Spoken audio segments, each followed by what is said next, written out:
Okay, class. So this is a part 2 of our lecture for tonight, no?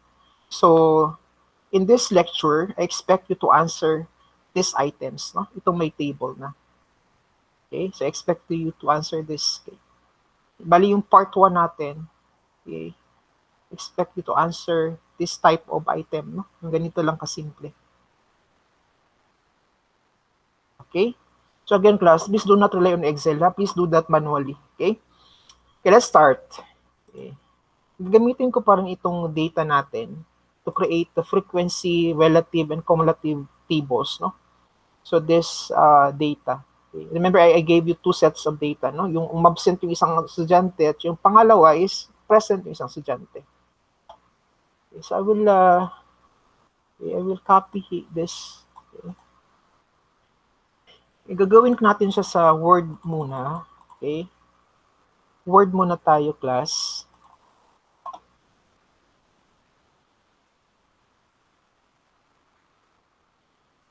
Okay, ito yung ating given sa kabila. Okay? So, kailangan natin siya ng scores sa first column, then followed by tally, second column, followed by frequency, third column. Then we have the relative frequency, the fourth column. Then next, we have the, sobrahan na lang natin, gawin natin 5 columns. No? Okay, so, 1, ilang kinds, 2, 3, 4. Okay. So I will create a 4 by 5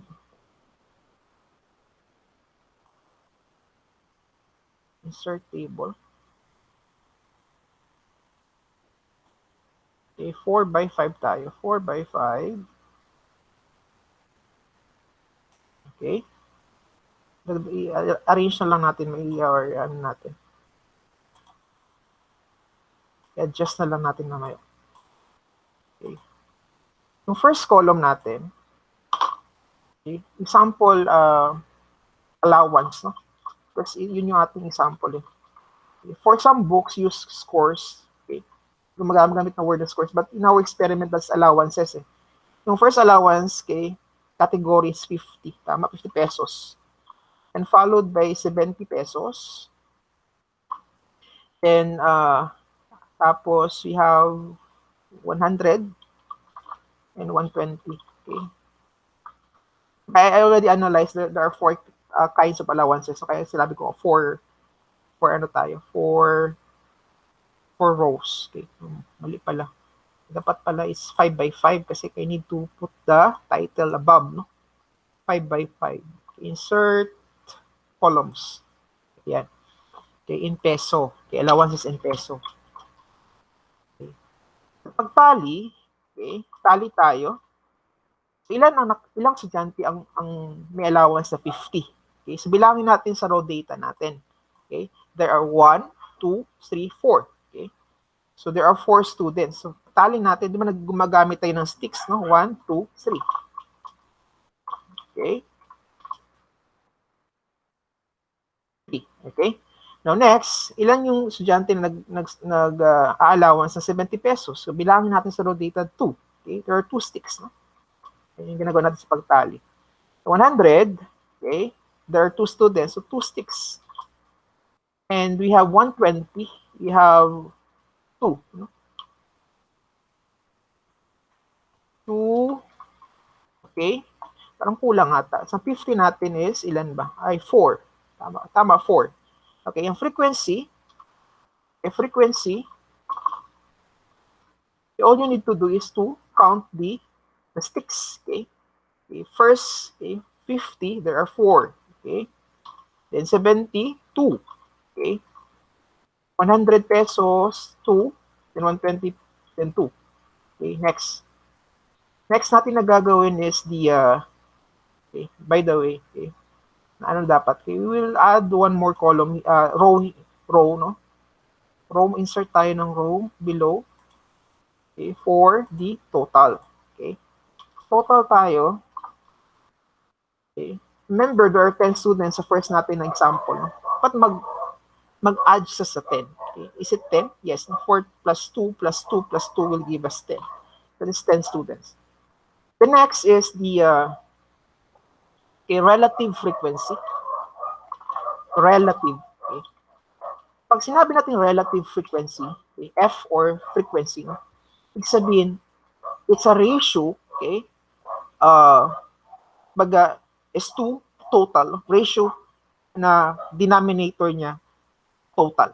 Again, relative frequency yung denominator niya, total. So, in short, okay, 4 divided by 10, okay, or 4 divided by 10, okay, will give us okay, 0.4, right? Use your calculator, class. Okay, 0.4. Okay, that's relative frequency. Next is 2 divided by 10. That is 0.20 or 0.2.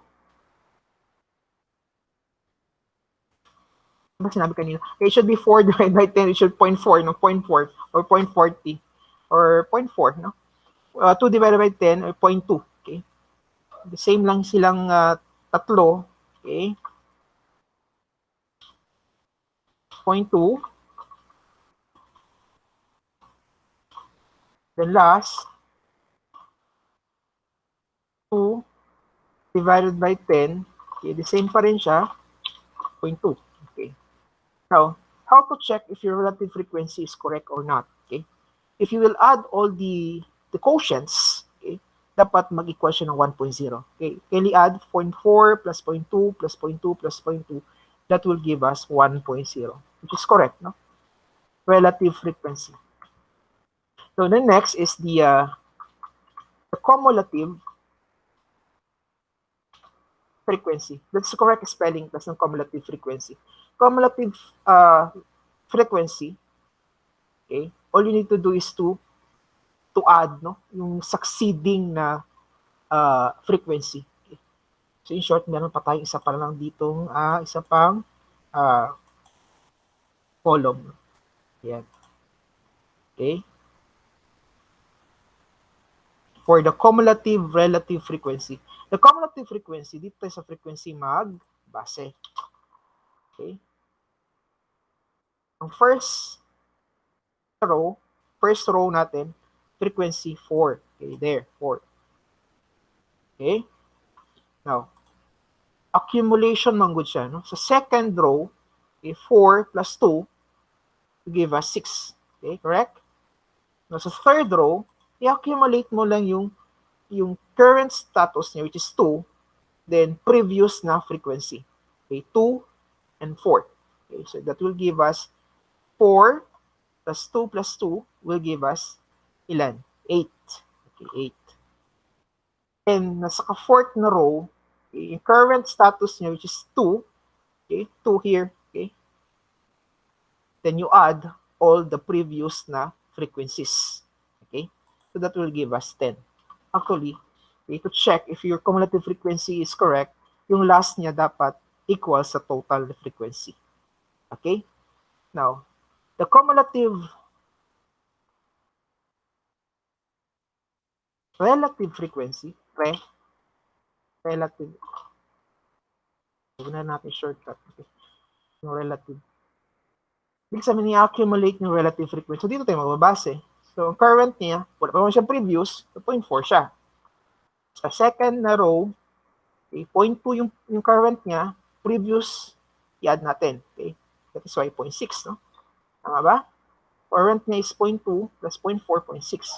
Sa third, current niya is 0.2, you add the previous relative frequencies, no? 0.2 plus 0.2 plus 0.4 will give us 0.8. Okay? And last should be total sa relative frequencies, no? Which is 1.0. Is it 1.0? I-add natin, no? 0.2 plus 0.2 plus 0.2 plus 0.4 will give us 1.0. Okay? Ganyan lang kadali ang ating tables of frequency, relative frequency, and relative frequency table. Okay? Relative frequency table and cumulative frequency table. Okay? Ito yung kanyang yung kanyang itsura. Okay. Now, on your copy paste natin plus, I will put sa ating whiteboard.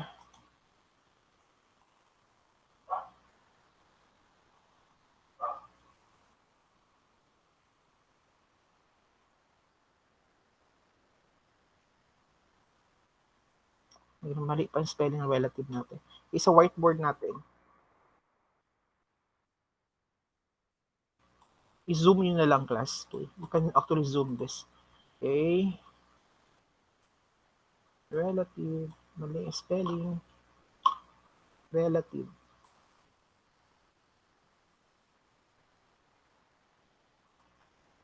Okay, so that this is the okay, our frequency relative cumulative table. Frequency relative frequency table, cumulative relative frequency tables. Okay. Okay, so the purpose of this is for us to understand how to answer these items. Okay, here.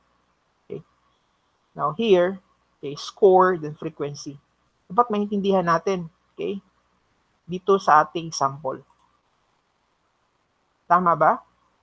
Okay, kung saan to nanggaling itong frequency. Kasi sa ating, for example, sa item na yon ito, score at saka frequency. Okay, here, allowances in peso, then frequency. Ito lang given dun sa ating bring home quiz. Then you're asked, okay, select the statement that is correct. Okay, letter A, 6 people had scores of 11. Correct? Okay, it's up to you. Kasi this is quiz, no? 27 people had scores of 10. Okay, correct? Okay, it's up to you. C, A and B are both correct. Letter D, all of these are false. Okay. So when you go back with our whiteboard, okay, there are 4 students na nag-allowance ng 50 pesos. Tama? There are 2 students nag-allowance ng 50 pesos. Ibalik tayo dito sa offline quiz. Okay, please study. Please analyze. No? Now next, using only this given, okay, ito lang given natin class. No? You're asked for the mode. Okay? You ask for the median. Okay? Can you answer? That's a question. Okay? Given only this table. I know you can answer, no? Because you know why? Because this table is galing dito. Okay? Galing yan dito. And answer natin mean, median, at saka mode. Okay? I-check natin ha. Now, only kapag given lang ito class, okay? Example, okay? Pattern natin doon sa inyong bring home quiz, no? Ito yung given doon sa bring home quiz. Parang ganyan, no? Yan. Okay? You're asked to solve for the median. Mean muna tayo, our average, no? Then, median. Then, mode. Okay? Alam natin ang answer, class, right? Because na-answer na natin ito eh. The answer dito 78. Answer is 78. Okay, median is 70 and mode is 50. Okay. Using only this table, how will you answer? Okay. Of course, okay, only gagawin natin is to answer the mean, okay, or the average. All you need to do is to multiply, okay, 50 by 40. Okay, tama? Okay, check natin. Okay, 40, not 40, 50. 50 times 4, okay, get the product, okay, plus 70 times 2, okay, plus ilan man? 100 times 2,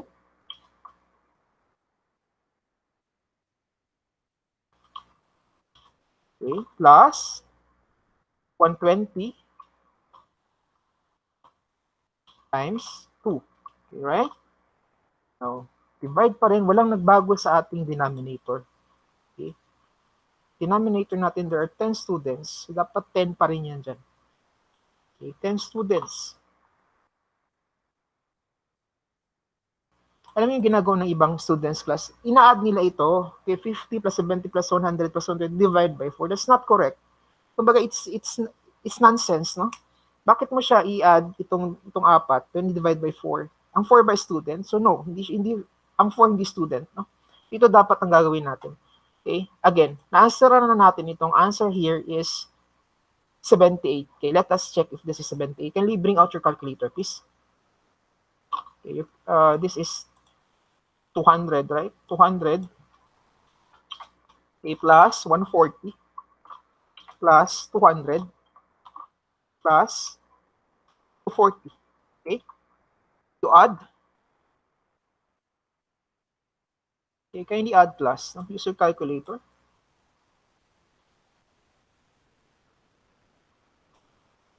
Is it 780? That's a question. Okay? Okay, 80, then we have 2, 4, 5, yeah, 780, right? You use your calculator, 780. 780 divided by 10, okay,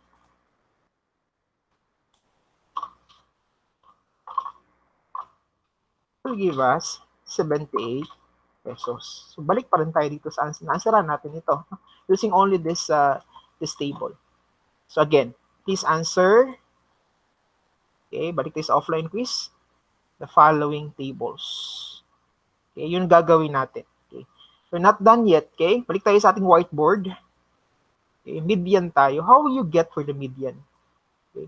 Ito lang given natin. Median, okay, we try to use our imagination class, no? Okay. There are 4 students who got 50. Okay? Ibig sabihin, parang 50, 50, 50. Apat na 50. Tama ba? In our mind ba? 50, 50. Naka-arrange siya doon. Then followed by 270. Okay? But, okay, may restriction yung ating pag-enumerate sa isip natin that there are only 10 students. Kapag kinuha natin yung kalahati ng 10 students, okay, walang saktong kalahati yung 10 students na yun. Nasa gitna ng 5th at saka naka-6. Tama? Ibig sabihin, nandoon sa gitna ng 5 at saka 6. Now, in our mind, we are enumerating apat na 50. Okay, apat na 50. Then followed by 70. That's 5th, right? Okay, apat na yung 50, then followed by 70, 5th. Ano, 6? 70 pa rin. So in our mind, okay, median. Okay, median, dalawa. Okay, tama, median is dalawa. So it's kapag given yung table, it's more on analysis class, no? 70 plus 70. Okay, dalawa man siya, so you get the average. Okay, get the average. Okay, 70 pa rin dapat. Because that will give you 140 divided by 2 will give you 70. So you can see, yung answer natin dito sa taas, 70. Okay? Now, sa mode, ang mode walang problema eh. Okay? Pagtingin mo sa frequency na column, ano ba pinakamalaki? Okay, ang pinakamalaki is 4. Ano ang 4? 50. Okay? Hindi mode ang 4 ha. Because 4 means 4 students. Okay? Ang mode manggod sa raw data na manggod natin, ang given doon is pera eh, allowance eh. Okay, 50 pesos. Dapat ang mode natin, merong apat na nag-allowance ng 50 pesos. Okay? So, ang our mode is 50 pesos. Okay. I think we will stop here. I will put parang mark na that is our final answer. We will save. Okay, we'll end this lecture. I hope you can answer this. RF means relative frequency class, no? You go back here in our whiteboard, yung relative frequency. Okay? So please try to understand, no? So ito siya, galing siya dito pa rin eh. Okay? Ibig sabihin, there is a way na you can go back with this 2, no? Para ma-answeran itong mean, median, tsaka mode. Okay? The same also with the other tables given. The RF means relative frequency class, no? Frequency is that's the same, no?